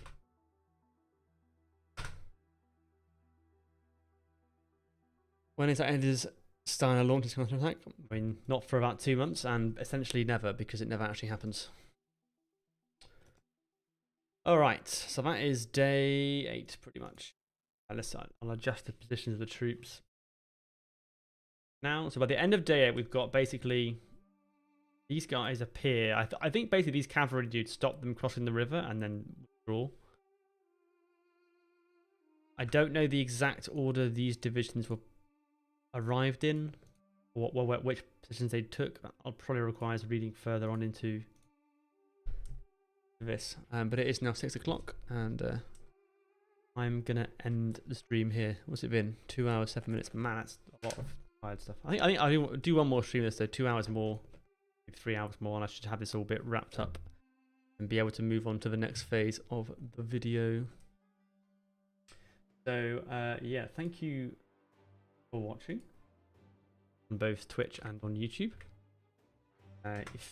Please do subscribe and or follow on the other one from which you're working on. If you want to help make more YouTube videos, please do help support on Patreon.